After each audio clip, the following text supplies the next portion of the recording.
Okay, so mga kapatid, some questions I think I don't need to group you dahil kasi nga po, late na tayo and free choice to move forward together on a common purpose. See, ang tendency po, sometimes, especially, pag merong isang Kristiyano na nasaktan sa simbahan nila, or church worker na nasaktan dahil kay pastor, what do? They move to another church. They will move to your church with all their negative baggages. And then when they move into your church, what do? You accommodate them. And then they will discover that they know how to play guitar, that they know how to lead singing, that they can teach. So what do? You assign them. Tama mali? Ang problema ito, they have their own goals. They have their own purpose. So what happened? Nagbabangga yung purpose mo sa yung purpose nila. Eventually, you will fight with that person. Yes or no? Yes. So it's better to understand and to know why. Amen? Hallelujah. Don't run for those people. No, dapat they would like to move forward together with you on a common purpose. Kung ano yung purpose ng church, kung ano yung purpose mo as the senior pastor, you'll do that. Third question, how do you mobilize others to want to struggle to achieve shared aspirations? Yung they are willing, no? Nilagay ko po dito, mabigat to. They want to struggle to achieve. Struggle. They're willing to fight with you, bro. Yung sasabihin niya sa'yo, Pastor, sasamahan kita. Hindi ako hihiwalay sa'yo dahil nakita ko sa'yo ang tunay na lingkod ng Diyos. Hello, amen? Diba? Paano mo ito gagawin? How you would mobilize your group of people, your leaders, your workers, your pastors, to struggle with you. Yung sasamahan ka sa struggle. Dahil kasi minsan, alam niyo, there are different kinds of people in our team. There are the VIP, the VRP. Yung VIP, very important person. Yung VRP, very resourceful person. Now, you can jot this down. These are the kind of people in your team. And then you have the BNP, very nice person. Nice lang siya, pero pagdating sa ministry, iiwanan ka. Masarap lang kakwentuhan, pero pagdating sa hirap, Bishop Manny, tatalikuran ka na, tabla ka na. May kilala kayong ganon? Oh. Kasama po ba natin ngayon? Huwag mong ituturo. Okay? Hallelujah. So brothers and sisters, we have that. And then we have the VTP, the very teachable person. Yun yung disciple mo.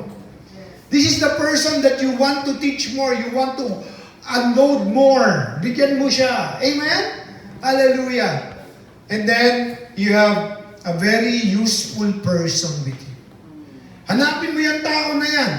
Pero iwasan mo yung meron pong BDP. VDP. Very dangerous person. Yung nakangiti sa'yo, yung pinupuri ka, Pastor, kanin mo talaga, Pastor, nindot ang imong mensahe, Pastor. Pero pagtalikod mo, sino rito na biktima ng ganon? Alright! Amen? So, iwasan mo yon. Get away from those people. That's a different topic. Alright. So, there's one book that I really, really love. And I bought this sa internet. And I read this. Okay? Title ng libro, The Leadership Challenge.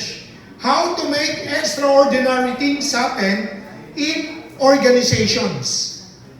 So, on this book, I learned 5 exemplary practices that even ordinary people like me, like you, can put into action to bring out the best in themselves and those that they lead.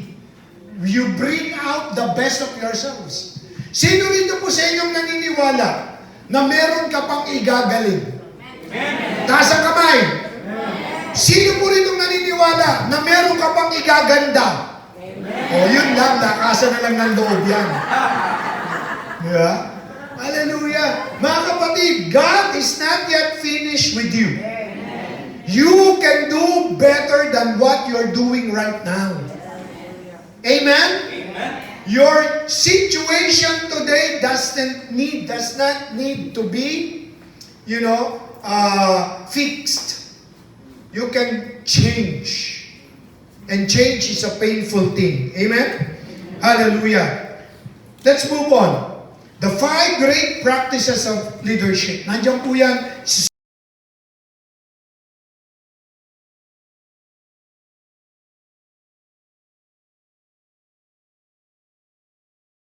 Moving on. Second, inspire a shared vision.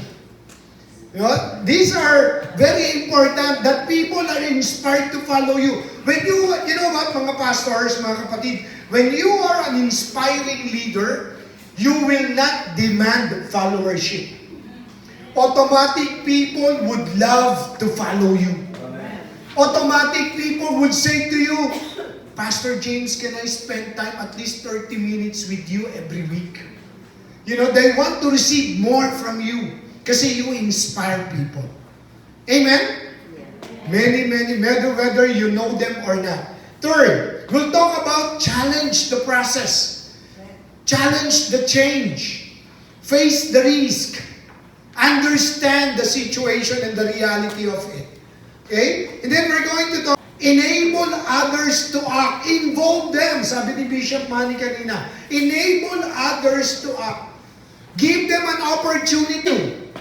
Do not be afraid that your workers fail. Because through failures, we learn. Amen. Amen? Yes. Hallelujah. You know what? Your greatest learnings in your life, that was the time that you really cried out to God and you really looked inside and then tinanong mo, Lord, eto ba talaga to? Hallelujah. And fifth one, we're going to talk about encourage the heart.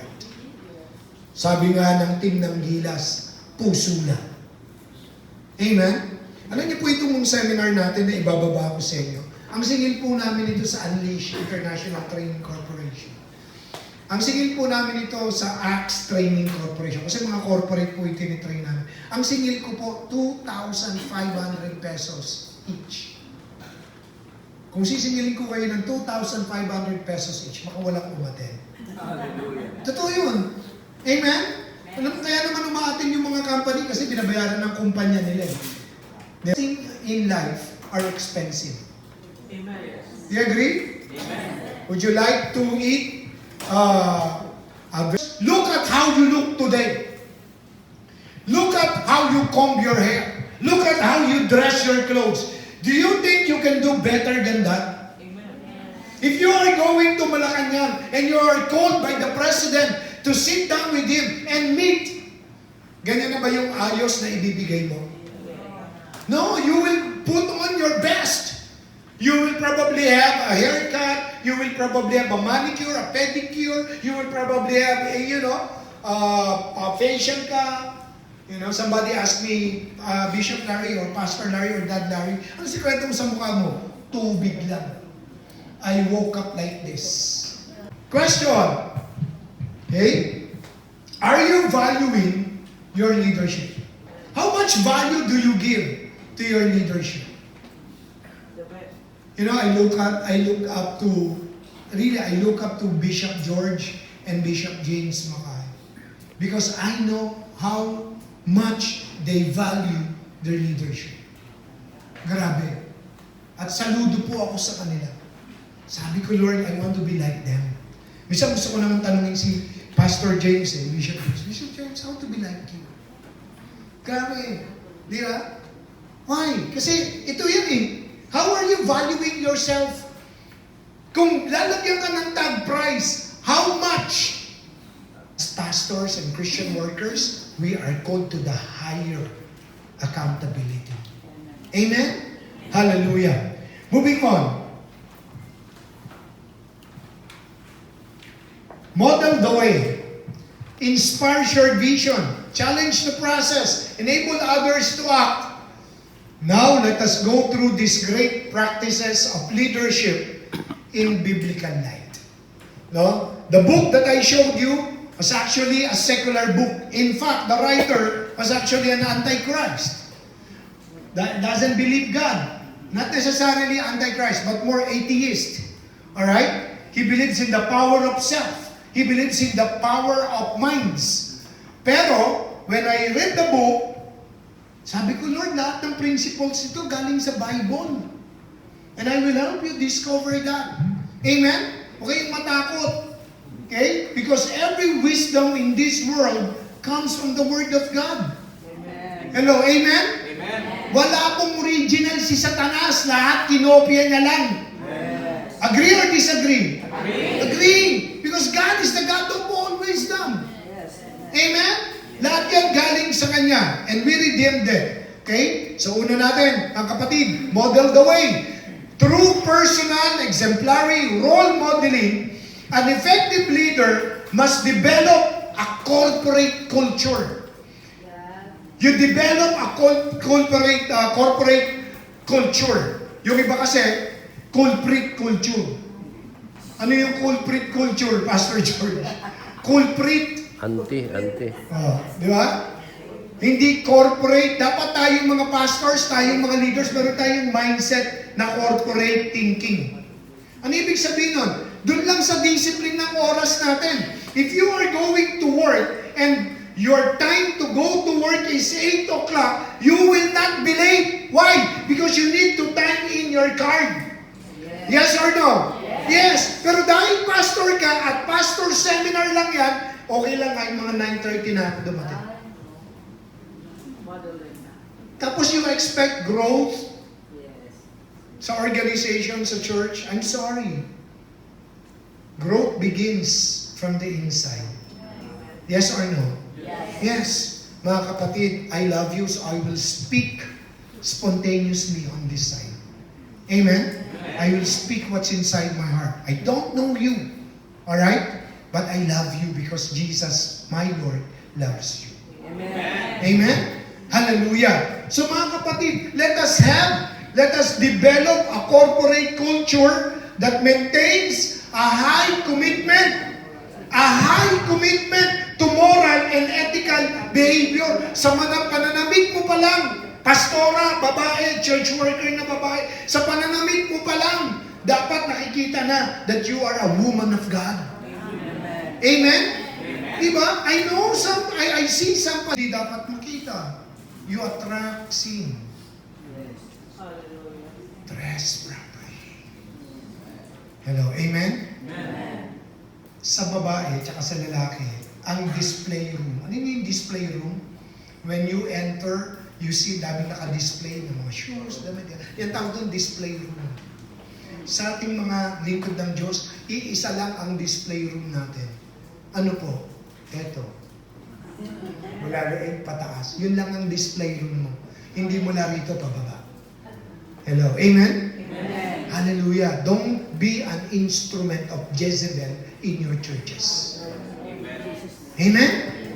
High commitment sa aking morality, sa aking ethical. When I eat, when I get food from the... Ano nyo, gano'n kami kahigpit sa Pastors Connect?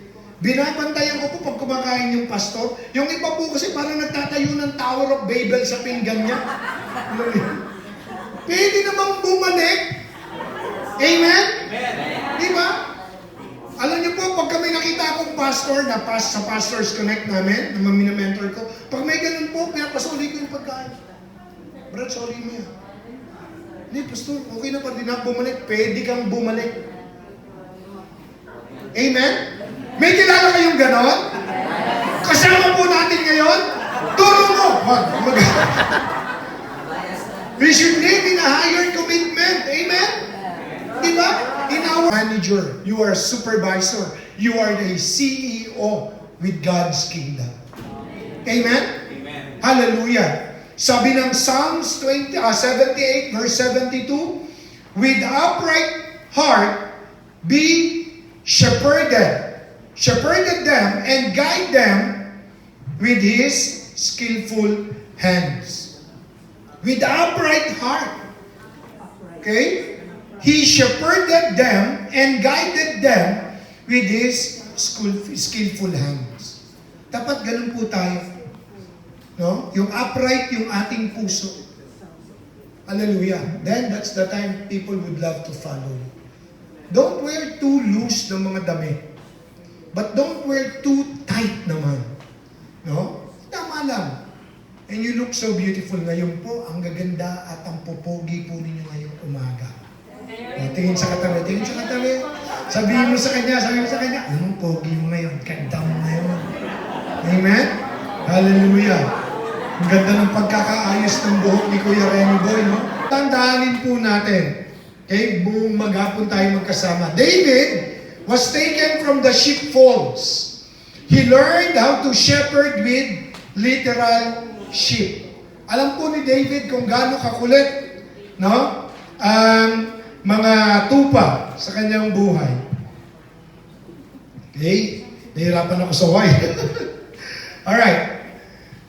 The king is ideally a shepherd of his people, caring for them, protecting them, and leading them in faithfulness to the covenant. Not faithfulness to him, but to the Lord. Not faithfulness to the church, but to the Lord.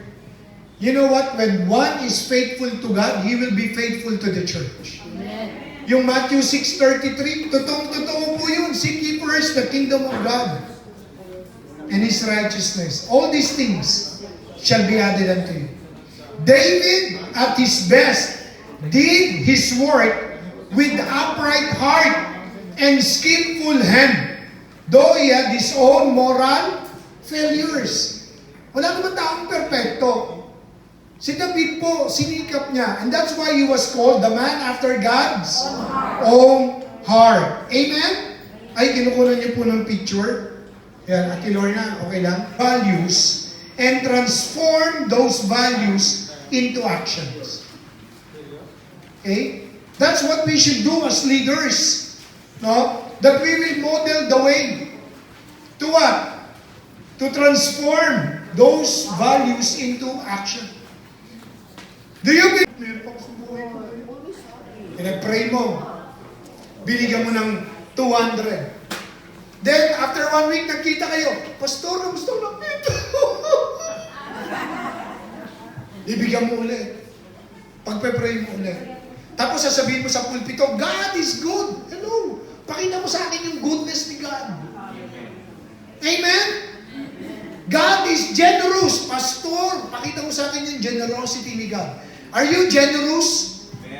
Hello, are you generous? Amen. Hallelujah. Generous, 200 pesos lang yung registration. Nagagalit pa yung iba. Bakit may bayad, Pastor George? Patay na po si Pastor Libre sa amin. Amen? Kagabi po, na-enjoy ko yung preaching ni Bishop Manny. God is more than willing to bless you than you are ready to receive. Do you know that? Mga kapatid, mga pastor, segue akong konti, this is not on the... You need Nathan, the prophet Nathan. You need Solomon, and you need the Jonathan. Who are they? Si Nathan is the one that David is accountable to. Prophet Nathan is the one that rebuked David after he sinned with Bathsheba. Amen? You need that kind of person. You need to have that one person in your life. You submit yourself to that person. You will tell to him, for example, Bishop Manny, I submit myself to you. Pag nagkakamali po ako, i-guide niyo po ako. You need that kind of person. Second, you need a Jonathan. Who was Jonathan in David's life? He was a faithful friend. Amen? You need a faithful friend that will empower you, encourage you, cry with you, you know, help you when you are down. And then, pangatlo, you need a Solomon. Who was Solomon in David's life? Solomon was his protege. Solomon was his assistant, his disciple, his protege. Tinuruan niya si Solomon. Tayo rin, we need that kind of life. Amen? Sa buhay natin, you know, we need Peter, Barnabas, and Timothy. Who was Peter? Peter was the head of the church that guides and helps Paul. Who was Timothy sa buhay ni Paul? Disciple niya. Amen? And who was Barnabas? His co-laborer, his friend. Di ba? So we need those kinds of people, mga kapatid. Amen? Let's all stand. Hallelujah. Let's all stand. Extraordinarily. Amen. Amen? Amen. Hallelujah. This pastor that I will introduce to you, he has been with me for more than 25 years. Actually, 30 years na rin. Dahil kasi when I was the Urban Street Ministries Manager ng Action International Ministry, alright, he was one of the young people of one church, Bishop June De La Ria. No, if you have heard that name. Hallelujah. And he was sent to me by Bishop June to take care of him, to guide him and mentor him. And he's now one of my very confident friend, no? And I asked him to share a little bit of his testimony for you guys to know who are the people with me. Amen? Okay? So, let's call on. He's also a bishop ordained by IBEC, Bishop Rizaldi Lorenzo. Sa aking team po, he is the brightest. Good morning po. Nakakatuwang isipin na ang bawat isa ay pinagpapala sa umaga. Amen. Gusto ko lang po ibahagi sa inyo yung blessing ng Lord. 30 years back, no, I came from out of nothing. I live on squatter. Ang pamilya ko magulo. But I decided to follow Jesus. And now I experience God's blessing to my life. Amen. God prepared a woman na ibinigay ng Lord sa akin. Now I live on subdivision. Then God enabled me to pastor the church. No, meron tayong simbahan sa Balud, kaya lang yung Quezon City area ay nasa dangerous site. So, 3 beses siyang na-relocate. So, nawala yung church sa Balud. Pero, praise God, kasi yung 3 relocation na yon sinundan ng mga pastor natin. Si Pastor PJ sa Morong, si Pastor Rudrich sa Rizal Rodriguez, then si Pastor Bong sa Barangay Holy Spirit. So ngayon po ako ang lead pastor ng Breakthrough in Christ, kung saan ngayon nag-gather ang mga pastors every Tuesday. And I really thank God kasi kapag ibinigay talaga natin ang ating buhay sa Panginoon, merong kaakibat na pagpapala. Nung papunta kami rito, I really struggle kasi po wala pa akong pamasahe. No? Tapos, pinipressure pa ako ng aking kapitbahay na kailangan na nilang gamitin yung harap nila kasi doon nakapark yung aking sasakyan. So, bago ako pumunta rito, inayos ko po yung bahay, yung car park namin. And I really thank God because God provide all my needs. Amen. No? Bakit? Kasi truly, if we serve God, no, hindi niya tayo pagkukulangin, kundi idadagdag pa sa atin lahat ng ating pangangailangan. So I hope and I pray, isang blessing na binigay sa akin ng Lord, ang Pastors Connect, every Tuesday, upon Tuesday, we mentor each other. We talk about yung mga struggles. Para mas makilala nyo rin ako. Amen? Hallelujah. So let's go to the second point. Okay? Inspire a shared vision. Shared vision. No? Mga kapatid, sino mga vision holders dito? Hallelujah. Ano po? May good news ako sa inyo. You can share your shared vision. You can share your shared vision. Share mo. Don't be just the one. Ito lang papatayin natin para lumiwanag to. Amen? Mas maliwanag na? Yeah. Yeah, kaso hindi nyo na ako nakikita. Kita nyo ba ako? Okay lang? So anyway, need to be alone in keeping the vision. You know what, Pastor? Vision keeper, kaya ka napapagod? Because you're keeping it to yourself. Share it to others. Diba sabi? Lalo na kung kapwa, manggagawa sa ating Panginoon. Alright? So let's move on sa ating outline po. Inspire a shared vision. We've been looking at how to live a life of vision and purpose. Okay? Life of vision and purpose. What is your purpose? Why you are pastoring? Yeah? What is the design of God for pastors?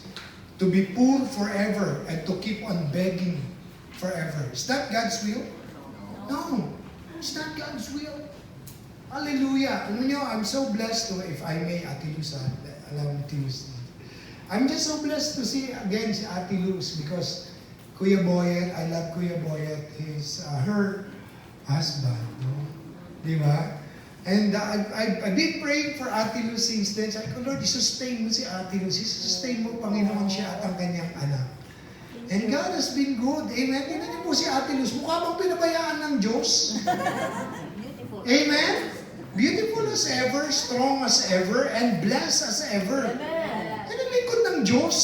Hindi yung pagkatinignan ka na, iiyak sila dahil nakatingin sila. Awa ako sa iyo. Hindi nga na dapat yung pagtinignan ka as lingkod ng Diyos, they would say, grabe, nakaka-bless ka. Mga pastor, mga manggagawa ng Panginoon, ang panoorin po ninyo yung mga pangmatalinong pelikula. Amen? Diba? You watch that film? Remember the title, Mami, ha? You watch that film. Okay? Ang title ng film, The Pirates of the Silicon Valley. Ang gandang pelikula.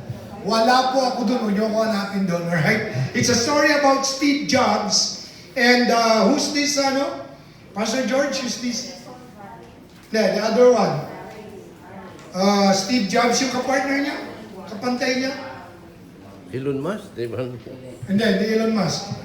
Before Elon Musk. Anyway, moving on. So you make a difference wherever you go. When you were a pastor in Bulacan, you were making a difference. When you were transferred here in Dumaguete, you were making a difference.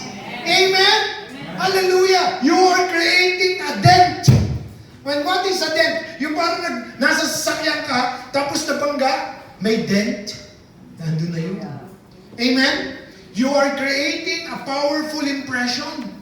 You are creating a lasting effect sa buhay ng ibang tao, even without you speaking. Amen? Hallelujah! Kailangan natin yan to be part of something bigger than yourself. Make a difference.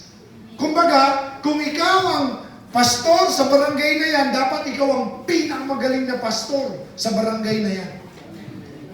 Hello, amen? Kung sa batchmate mo ng high school, ikaw ay kasama doon, dapat ikaw ang pinakamagaling na pastor na batchmate nila. Amen? You're making a difference. People will call you.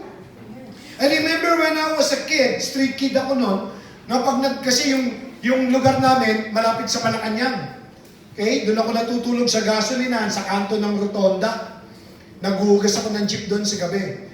Sa madaling araw, naglalakad kami ng mga barkada ko, mga batang kali kami, papunta ng Luneta para pumunta sa dagat, kumuha ng tulya at saka tahong para ibebenta naman namin. Pag dumadaan kami ng Malacanang, sinasabi ko sa mga barkada ko, Tol, paglaki ko, dyan sa Malacanang, ipatatawag ako ng presidente at magtatanong sa akin ng presidente, ano ang maganda para sa bayan natin. Sasabihin nila sa akin, sabog ka na naman. Pagdaan namin ng Manila Hotel, sasabihin ko sa mga barkada ko, Tol, nakita niyo Manila Hotel? Gagawin kong kapihan lang yan. Nagkakapi lang ako dyan ng parang wala lang. Sasabihin nila sa akin, sabog ka na naman. Pag dumatay yung aeroplano, sasabihin ko sa kanila, Tol, nakita niyo yung aeroplano? Gagawin kong bus lang yan. Sasakay ako dyan, palipat-lipat ako sa iba-ibang lugar, iba-ibang bansa. Sasabihin nila sa akin, sabog ka na naman. Pero iba ang Panginoon. Iba ang Panginoon na tumawag sa'yo. Amen? If your time has not yet come, don't give up. Amen? Keep on Don't just dream. Keep on keeping on. Put some effort. Put some practice into it. Amen? Hallelujah. Alam niyo, binigay ng Lord sa akin yun. Presidente si Marcos, pinatawag kami noon, ginawa kaming junior police ng Manila. I was a junior police. I was a junior mayor ng Manila when Mayor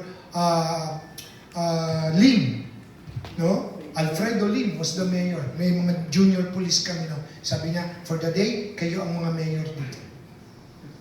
Hallelujah. God has always placed me, in a place of importance, of leadership. Not because I'm good, but because He is good. And listen, kapatid, kung ako ng batang kalye, how much more ang pwedeng gawin ng Diyos sa'yo? Be excited of what God can do through your life. Amen? I can do all things through Christ who gives me strength. Make a difference. Be a different kapitbahay. Resign from being a member of Marites Club in your barangay. Be a different wife. Be a different husband.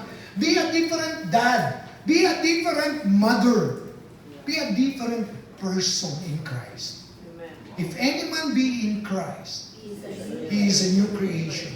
The old is gone, the new has come.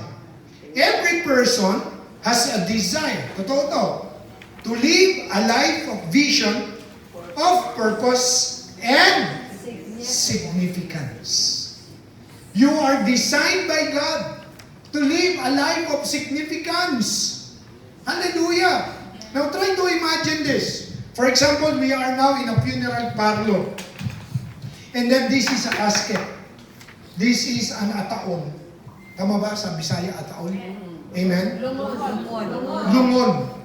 And then, inside the lungon is you. Ikaw na ang nakahiga dito. And then all your friends are here. And each one will look to you while you're inside the casket. Titingnan ka nila. What do you want them to say when they look at you? Have you ever imagined that? It's not morbid, but this is reality. Paano kung ikaw na yung nakahiga doon, tapos tinitignan ka nila?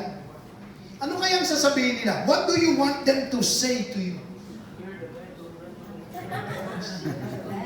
Titignan ka nila, no? Ang pangit ng makeup? Ano ba yung gusto mong sabihin?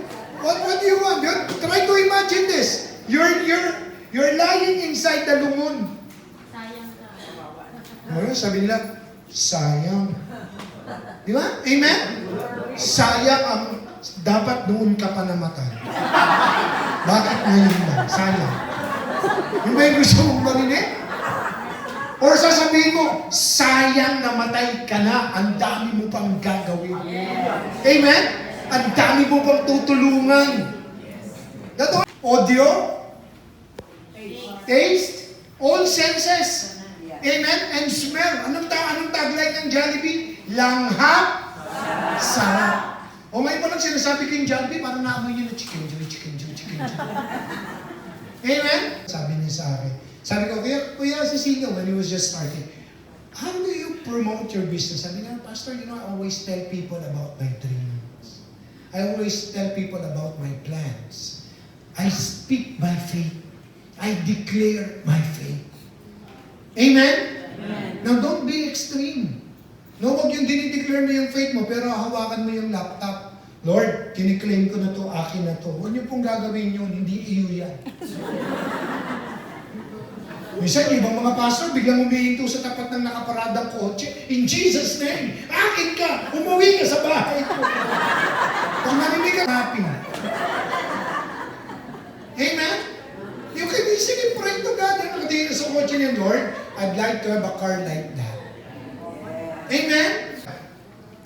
To worry together, that is shared challenges, and to worship together.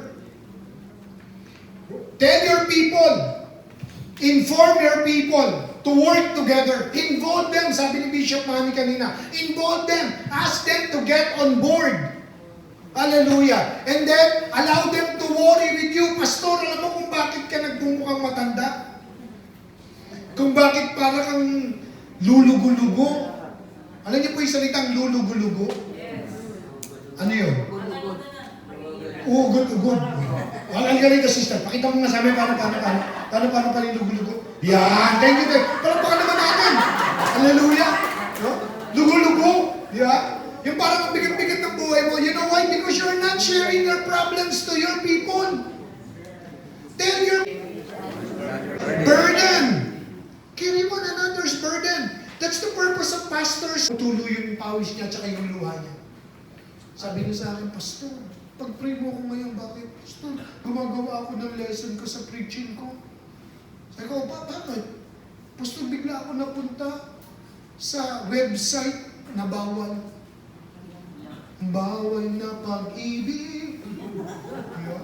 Bawal, Pastor. So pray kami. Yan, pray kami. Ng kaldero namin, nagkasira-sira, nagkabukol-bukol ako.